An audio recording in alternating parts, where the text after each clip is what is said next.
تمہارے گھر اور ہسپتال پر نظر رکھنے کے لیے کچھ آدمی نہ بھیجوں؟ نہیں، میں صرف تم سے اور گیٹو سے ملنا چاہتا ہوں، سنی بولا۔ مینزا ایک لمحے خاموش رہا، شاید اس نے سنی کے لہجے میں شک کی پرچھائی محسوس کر لی تھی۔ سنی اس کا یہ تاثر دور کرنے کے لیے جلدی سے بولا، اس واقعے کے وقت گیٹو کہاں تھا؟ وہ کیا کر رہا تھا؟ مینزا کے سانسوں کی خرخراہٹ اب تھم چکی تھی۔ وہ محتاط لہجے میں بولا، گیٹو بیمار تھا، اسے فلو ہو گیا تھا، اس لیے وہ گھر پر تھا۔ اس مرتبہ موسم سرما کے دوران وہ کئی مرتبہ بیمار ہوا ہے۔ سنی چونک کر بولا، پچھلے 2 مہینوں کے دوران کتنی مرتبہ وہ گھر پر رہا ہے؟ 3 یا 4 مرتبہ، مینزا نے جواب دیا۔ میں نے فریڈ سے کئی مرتبہ پوچھا کہ اگر وہ چاہے تو میں اس کے اور ڈان کے ساتھ رہنے کے لیے کسی دوسرے آدمی کی ڈیوٹی لگا دوں، لیکن فریڈ نے انکار کر دیا۔ گیٹو کو ہٹانے کا کوئی خاص جواز بھی نظر نہیں آتا تھا۔ پچھلے 10 سال سے وہ ہمارے ساتھ ٹھیک ہی چل رہا تھا اور بھروسے کا آدمی ثابت ہوا تھا۔ ہاں ٹھیک ہے، لیکن بہرحال تم پاپا کے گھر کی طرف آتے وقت راستے میں اسے بھی ساتھ لے لینا، خواہ اس کی طبیعت کتنی ہی خراب ہو، سمجھ گئے؟ جواب کا انتظار کیے بغیر اس نے فون بند کر دیا۔ اس کی بیوی سینڈرا چپکے رو رہی تھی۔ وہ ایک لمحے اس کی طرف دیکھتا رہا، پھر کھردرے لہجے میں بولا، اگر ہمارے آدمیوں میں سے کسی کا فون آئے تو اس سے کہنا کہ مجھے پاپا کے گھر ان کے خاص نمبر پر کال کرے۔ اگر کوئی آدمی فون کرے تو تم اپنے آپ کو حالات سے بالکل بے خبر ظاہر کرنا۔ اگر ہیگن کی بیوی کا فون آئے تو اس سے کہنا کہ ہیگن شاید کافی دیر تک گھر نہ پہنچے، وہ ایک ضروری کام سے گیا ہوا ہے، سمجھ گئیں؟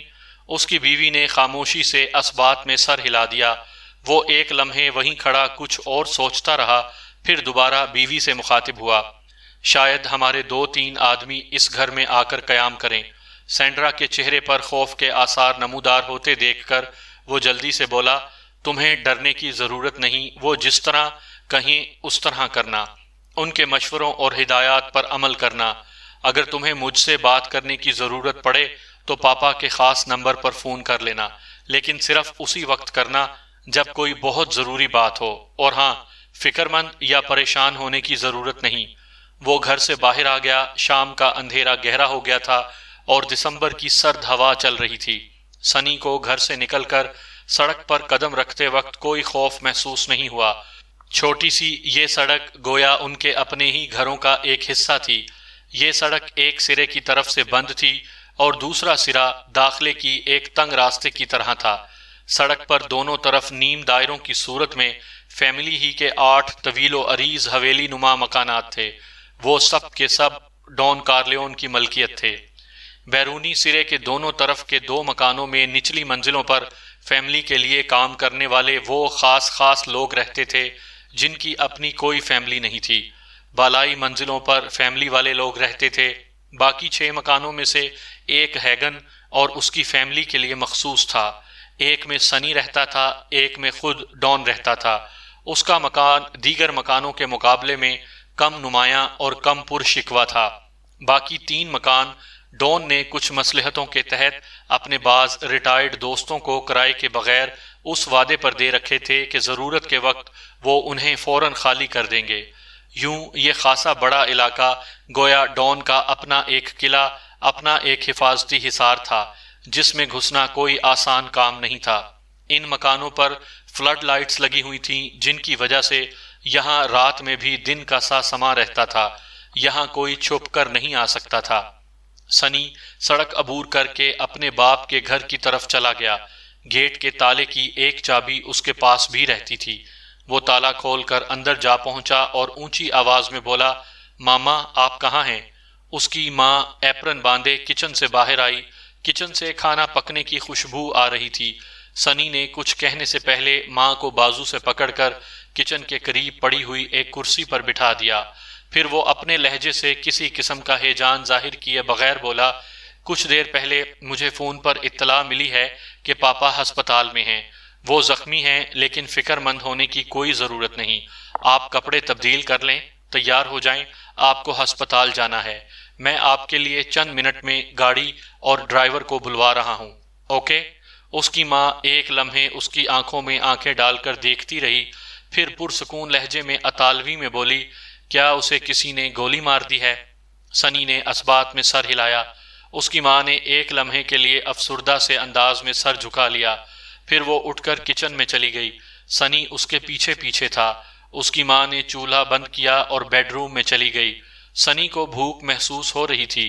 اس نے وہیں کھڑے کھڑے ادھ پکے کھانے کے چند نوالے حلق سے اتارے اور اس کمرے میں آ گیا جسے اس کا باپ آفس کے طور پر استعمال کرتا تھا۔ وہاں اس نے ایک مقفل دراز سے اپنے باپ کا خصوصی فون نکالا۔ ڈائریکٹری میں اس فون کا اندراج ایک فرضی نام اور فرضی پتے پر تھا۔ سب سے پہلے اس نے براسی کو فون کیا، لیکن اس کے ہاں کسی نے فون نہیں اٹھایا۔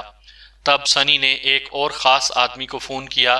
اس کا نام ٹیسو تھا اور وہ بروکلین میں رہتا تھا۔ اس کی حیثیت ڈان کے متبادل سپہ سالار کی سی تھی۔ اصل سپہ سالار تو براسی ہی تھا، لیکن نہ جانے کیا بات تھی کہ اس اہم موقع پر وہ دستیاب نہیں تھا۔ ویسے تو فیملی کے لیے مینزا کے فرائض بھی کچھ اس قسم کے تھے، لیکن فی الحال مینزا سے کوئی اہم کام لینے سے گریز کر رہا تھا۔ سنی نے ٹیسو کو صورتحال سے آگاہ کیا، پھر اسے بھروسے کے 50 آدمیوں کا بندوبست کرنے کی ہدایت کی۔ ان میں سے کچھ کو ہسپتال میں داخل ڈان کے گرد حفاظتی حصار قائم کرنے کے لیے جانا تھا اور کچھ کو لانگ بیچ والے گھروں کی حفاظت کے لیے آنا تھا۔ کیا دشمنوں نے مینزا کو بھی ہلاک کر دیا ہے؟ ٹیسو نے پوچھا۔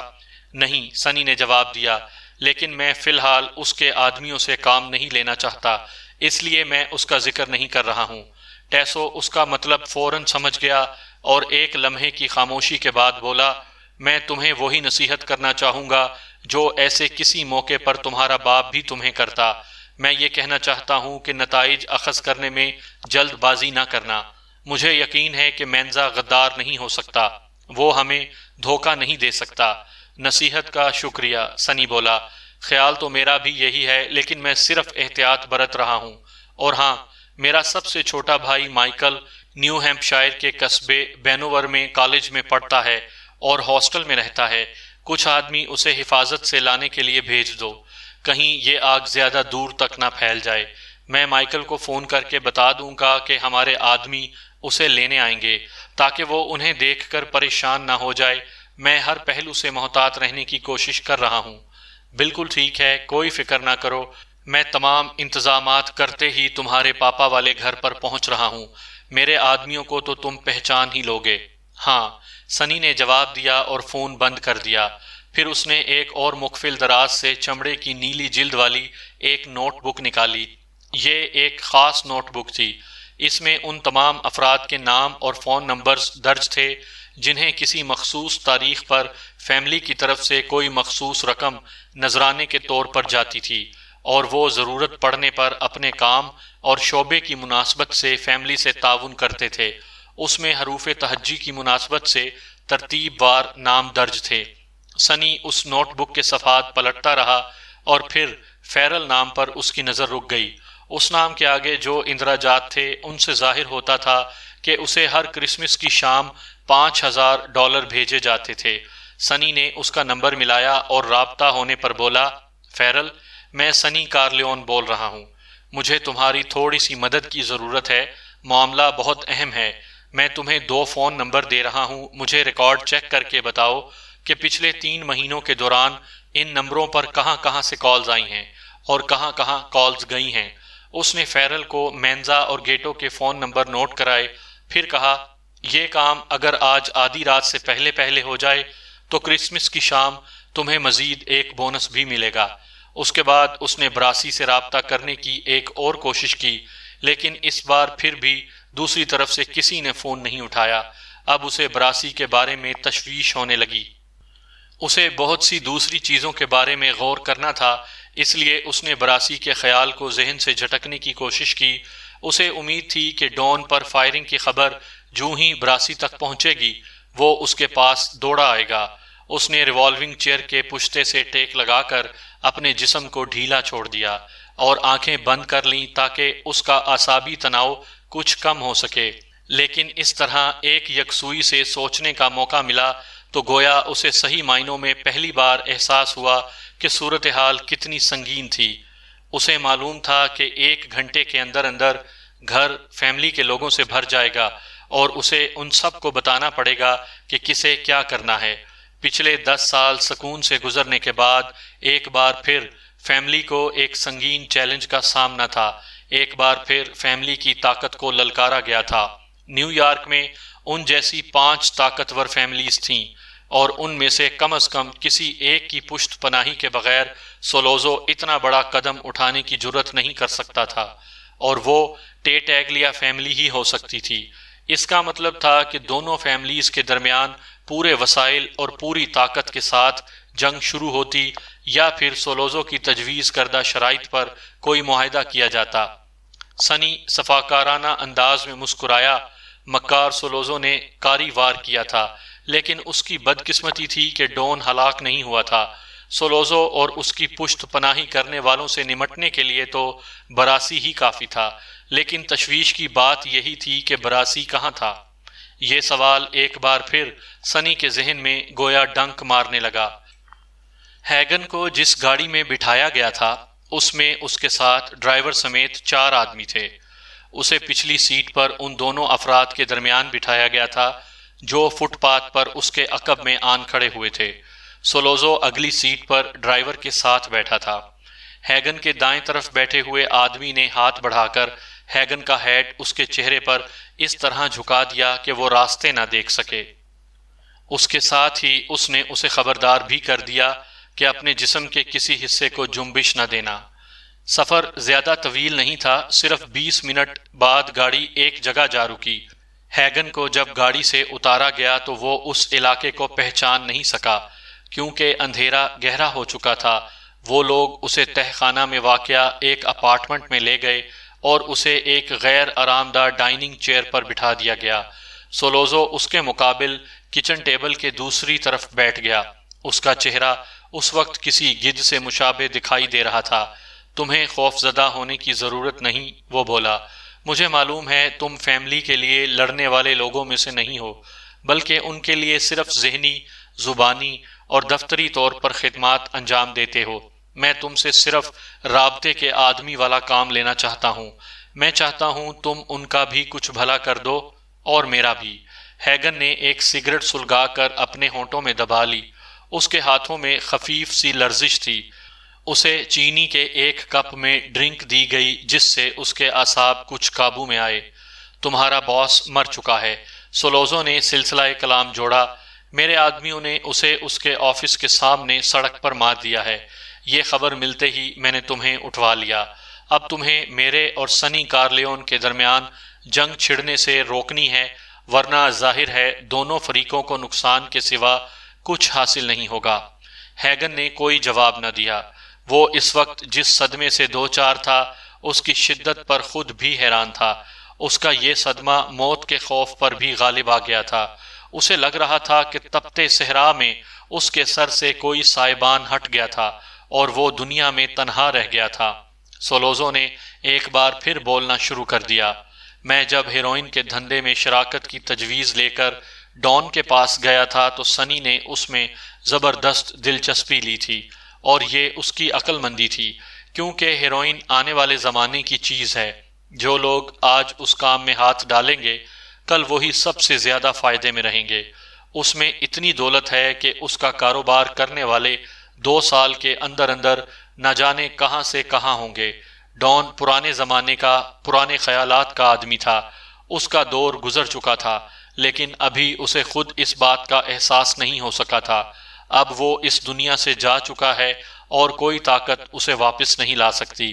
تمہیں سنی کو اس بات کے لیے قائل کرنا ہے کہ اب اس موضوع پر لڑتے رہنا اور خون ریزی کے ذریعے اپنی طاقت ضائع کرتے رہنا حماقت کے سوا کچھ نہیں۔ میں اب سنی کو نئے سرے سے معاہدے کی پیشکش کرنا چاہتا ہوں، اور میری خواہش ہے کہ تم اسے اس معاہدے کو قبول کرنے پر تیار کرو۔ ہیگن بولا، تمہاری یہ کوشش فضول ہے۔ تم نے جو کچھ کیا ہے اس کے جواب میں سنی اپنی پوری طاقت جمع کر کے تم پر حملہ کرے گا۔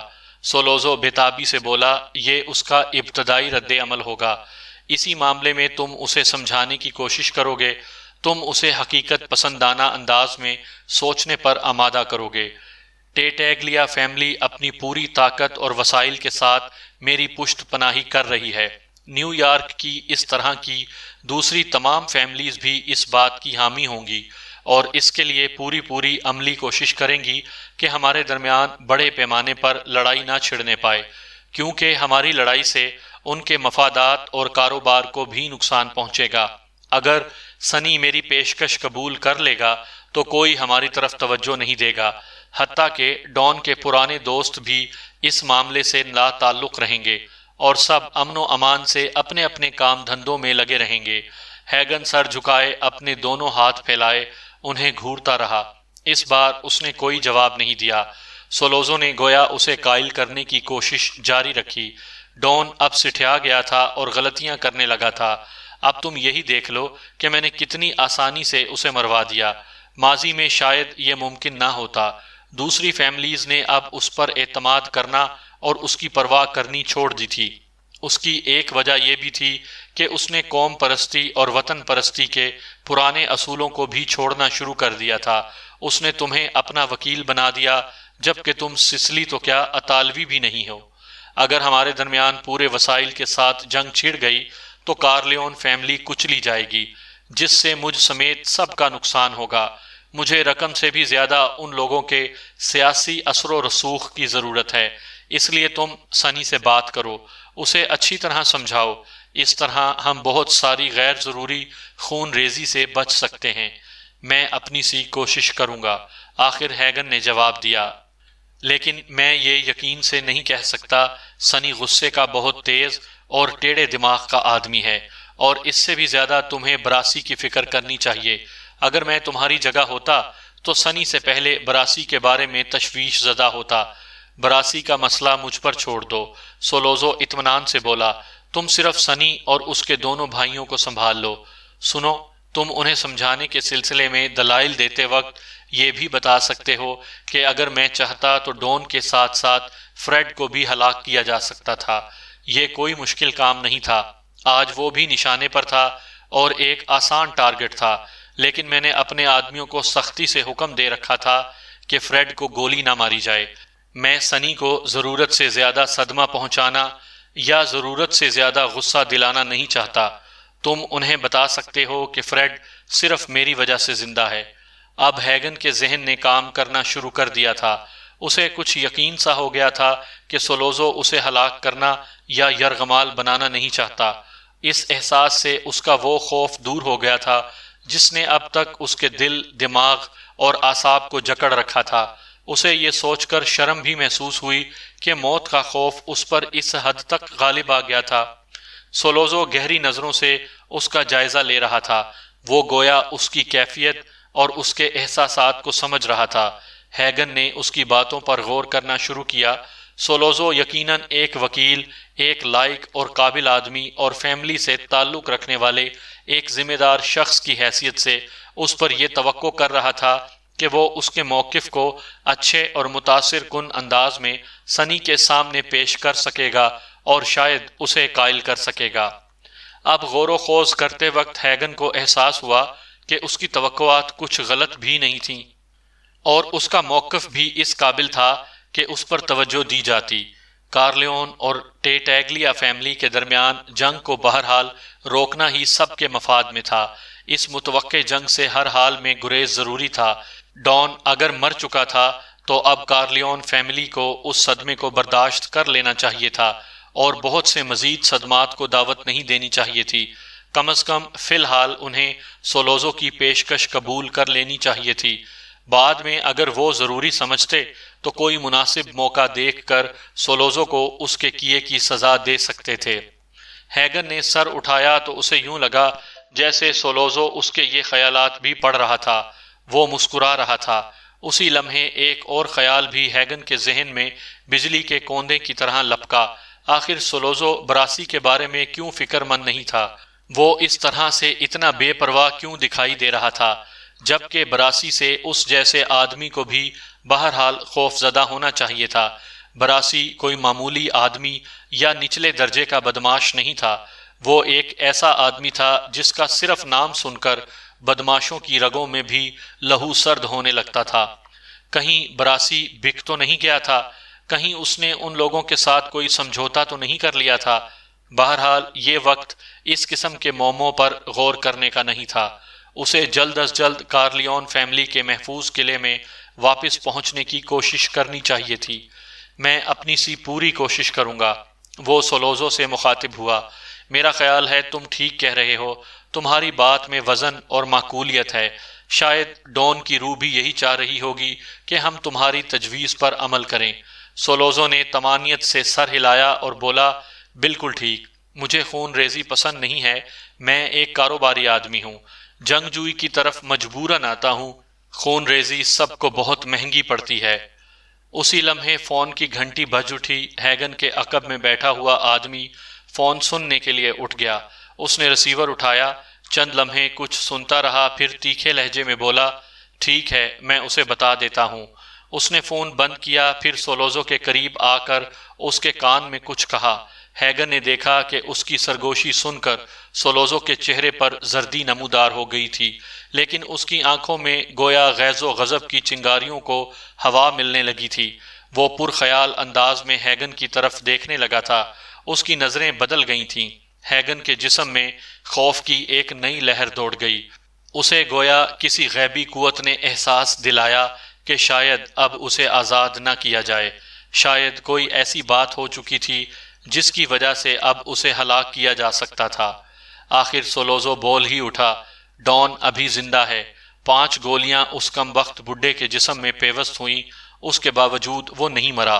پھر اس نے کندھے جھٹکے اور خاص طور پر ہیگن سے مخاطب ہوا، یہ تمہاری بدقسمتی ہے اور میری بھی۔ مائیکل کارلیون جب لانگ بیچ کی اس سڑک پر پہنچا جس پر فیملی کے 8 حویلی نما مکانات تھے، تو اس نے دیکھا کہ ان مکانوں کی طرف جانے والے راستے کا تنگ دہانہ ایک موٹی زنجیر کے ذریعے بند کر دیا گیا تھا۔ تمام مکانوں پر نصب فلڈ لائٹس روشن تھیں اور گھروں کے سامنے دن کی طرح روشنی تھی۔ اس روشنی میں ان مکانوں کے سامنے 8-10 کاریں کھڑی نظر آ رہی تھیں۔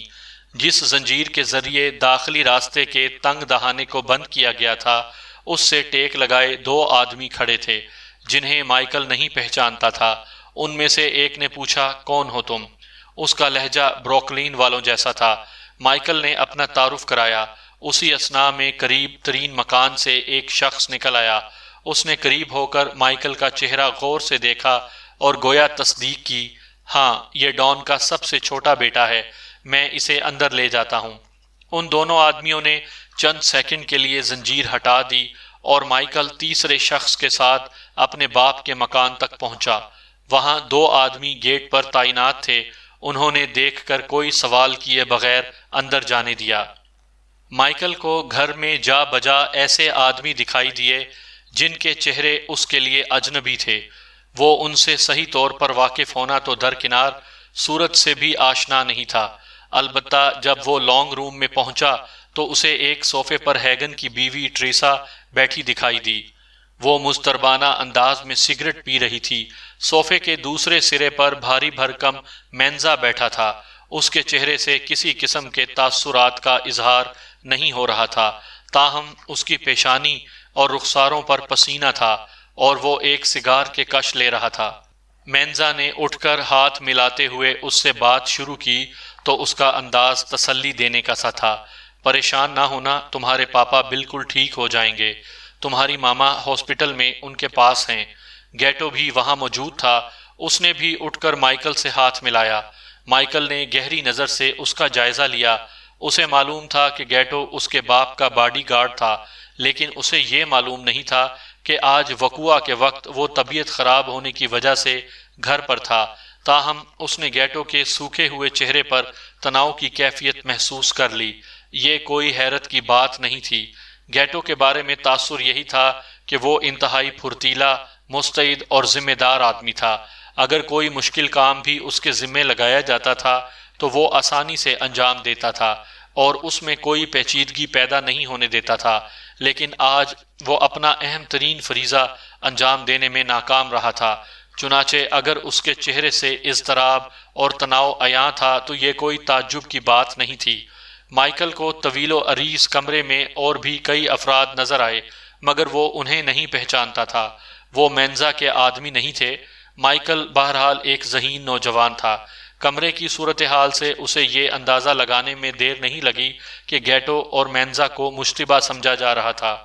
مائیکل یہی سمجھ رہا تھا کہ گیٹو جائے واردات پر موجود رہا ہوگا، اس لیے اس نے گیٹو سے پوچھا، فریڈ کی حالت کیسی ہے، وہ ٹھیک تو ہے نا؟ گیٹو کے بجائے مینزا نے جواب دیا، ڈاکٹر نے اسے انجیکشن لگایا ہے، وہ سو رہا ہے۔